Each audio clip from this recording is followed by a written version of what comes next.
in a historic move with the biggest dead cap hit to an NFL team in the history of the NFL. $85 million spread over 2 years will not be available for the Denver Broncos to use as the salary cap continues to yodel. $85 million will not be available for the Denver Broncos because they have cut Russell Wilson.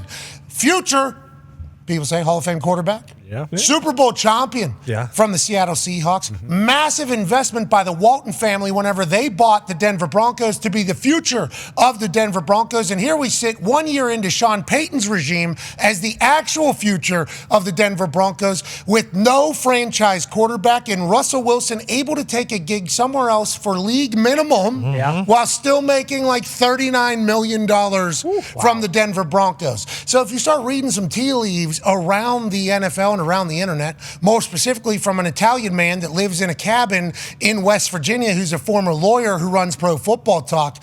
He said that what he heard is that Kirk Cousins is looking for houses in Atlanta. That's right. The Atlanta Falcons are looking for a franchise quarterback. Kirk Cousins was the belle of the ball of the free agent quarterbacks that were available. Mike Florio, who's been around the NFL, like 30 years, seems to know the ins and outs of everything, says Kirk is looking at Atlanta. So then you look at the Minnesota Vikings. What are they about to do? Well, they're about to pay Justin Jefferson a lot of money. The conversation has been for a lot of teams, if you pay a wide receiver quarterback money, you're probably going to have a rookie quarterback because the salary isn't going to be able to hold a veteran quarterback salary and a massive wide receiver. Well, you could pay Russell Wilson $1.something million as his salary, and he has Justin Jefferson, Kevin O'Connell, and an offense that was able to have Nick Mullins throw for 400 yards. Kevin O'Connell, former quarterback, seems to get along with all of his players. Russell Wilson is in a time where it feels like he might need to get his moxie back, his confidence back, find some.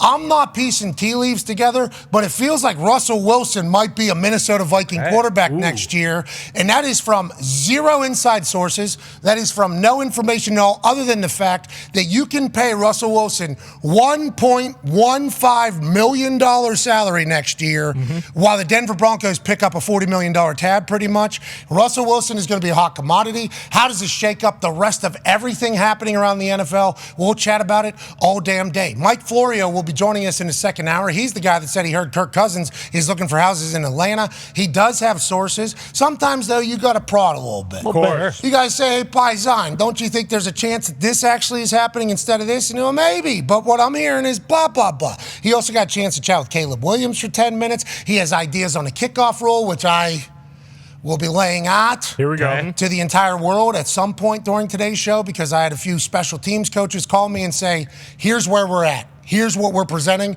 We would like the world to know exactly what we're presenting as opposed to the hit or miss presentations that have kind of been out there on the internet thus far. So today should be a massive day. We're talking about all the sports that are currently happening in the world. And I am lucky to be doing it alongside a great group of sports stooges. The Talks the Table at Boston Connor and at Ty Schmidt are here. Con man, great shirt. Oh, I appreciate it. Yeah, I haven't worn a Wolf in a long time. Figured I'd throw it on, especially on a day like today. It's still nice weather, even though it is a little cloudy in Indianapolis, but I'm feeling great. Russell Wilson, you're mentioning the Vikings. I mean, hey, slow down, okay? There's a couple teams out there. New England Patriots, I don't think you even I heard yesterday you guys got Joey Flack. Yeah, exactly. What's wrong with Flacco, Wilson, Jacoby Brissett, and a rookie quarterback? Who says no?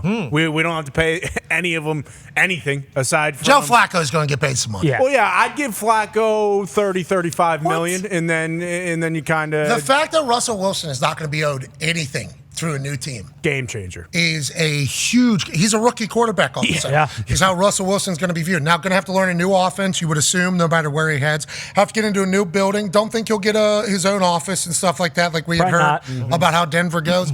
But if you think about when he got to Denver, what it was. Oh, yeah. Super Bowl. The dreams. Oh, yeah. Top 10 in Super Bowl odds. This team needs quarterback. This team made a massive move and got a franchise quarterback. This team paid this guy $250 million. This guy in the Broncos' future are simpatico. Oh, yeah. Big time. Then Nathaniel Hackett, well, this guy sucks.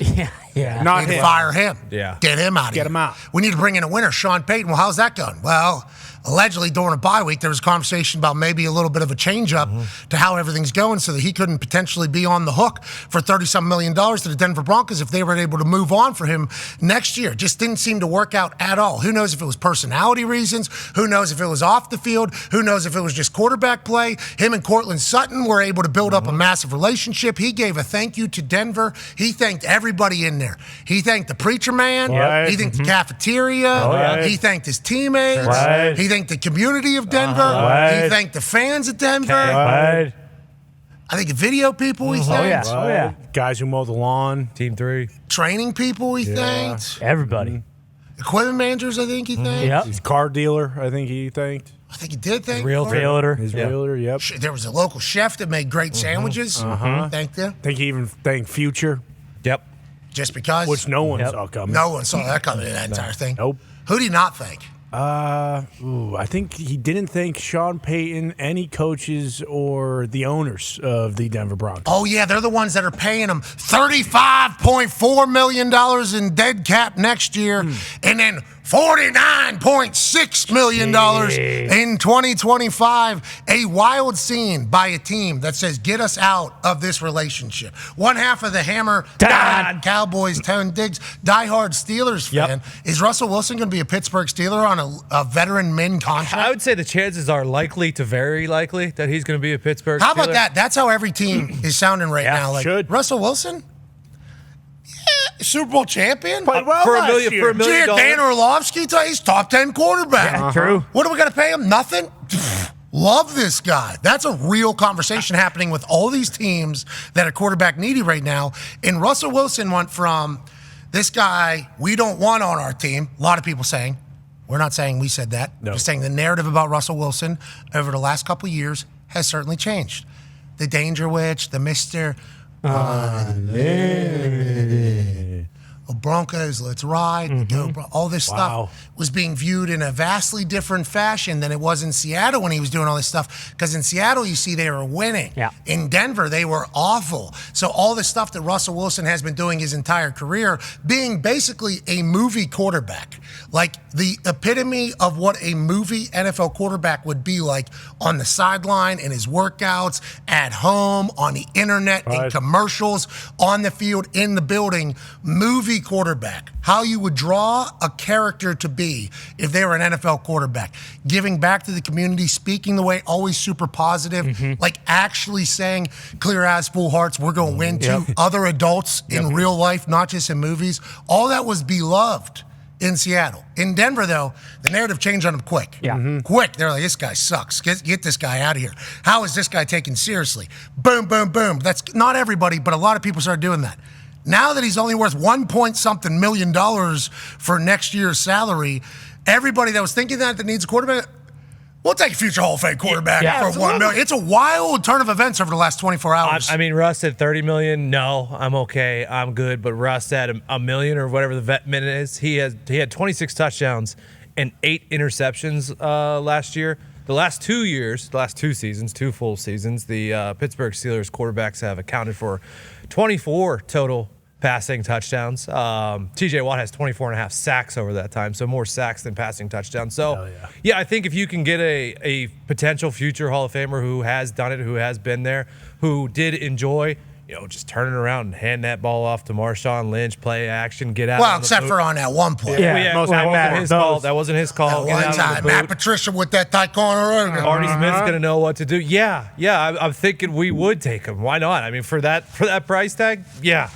When we're talking about the Raider way, like the boys mentioned, he's going to be worth, his veteran min is what, $1.15 million, because Vikings or Broncos are going to pick up $39 million or whatever the case is. So, like, there's a lot of teams that are quarterback needy that are all of a sudden like, wait a minute, Mr. Unlimited's available. Give us the founder of the Danger Witch, especially at that cost to their salary cap and to their team. I think he's going to have a pretty, I think personally, I might be wrong, there's going to be a lot of people interested if it can be a $1 million, $2 million deal for your quarterback. That means you can spend money everywhere else. Raiders would not be one of those places, right? Because they're trying to find the Raider way. Like Russell Wilson is what, the complete opposite of a Raider? Or is that What do you, Well, yeah, it would be in terms of size. The Raider way is about size and speed, about getting guys that can run, that are big and isn't it physical in the also, offensive and defensive line. I might be wrong though, but it is also like, isn't it Attitude, like swagger. Yeah, like there's a moxie, a swagger, a confidence, a cockiness almost seemingly. Like, but a love of football that combines with that, and so like the Howie Long, he represents the Raider way. Those guys are physical, big, tough guys.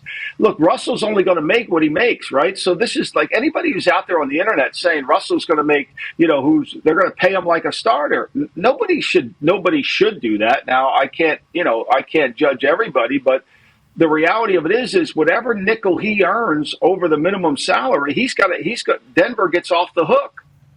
So it isn't his capped earning. So you're not going to pay him anymore. So he's a minimum salary contract guy. Now you could put incentives in there and do all that stuff. I don't know if the incentives come off as earned. It probably does. So it takes Denver off the hook, but you don't mind doing that in terms of if he wins for you. But the reality of it is this is a minimum contract. And you got to come in and prove yourself, which is where he is. And I think ultimately that's going to appeal to some teams. It may not appeal to Russell, though. So I would assume, that's interesting. Like Russell doesn't know that this is potentially about to happen. Like our immediate thought was, this dude's getting a veteran min contract. Layup. He's getting 39 from Denver because he didn't thank the owners. Right? He didn't thank Sean Payton in his goodbye thing. So, like, sticking it to Denver, you're saying letting Denver off the hook is probably something he's like, yeah, they're going to pay me. These people are going to pay me. So I just assumed that he would be on board with that. We will see over the next couple weeks, certainly. If Kirk Cousins is to leave Minnesota's a perfect place for him, isn't it? With Minnesota, with Kevin O'Connell and that offense, with them having to pay Justin Jefferson. Is that what your thoughts are? Well, that would be my thought. I mean, Minnesota right now has around $35 million of cap room. So, they're waiting on Cousins. They'll take a huge cap hit when he leaves. Obviously, they've got that built into their salary cap structure right now. But I think at the end of the day, if you're going to have to make it really worth Cousins' while to leave, right? I think most players want to stay within the system. But when the money gets great or they can get to a tax-free state, that's really important too. Everybody says, give us a hometown discount. There is no hometown discount. It's a tax-free state discount, right? If you're trying to do Mike Evans' contract in Tampa, Florida, with no state income tax, and if the Jets were trying to sign him, that contract has to be adjusted to offset that state income tax. That's a hard thing. That's challenging for the team. So I think that Cousins, unless somebody blows it out of the water, I think Minnesota's going to be in it. But where does Minnesota go if they don't sign him back? I think they've got to look at somebody like Russell to buy time until they get the next quarterback.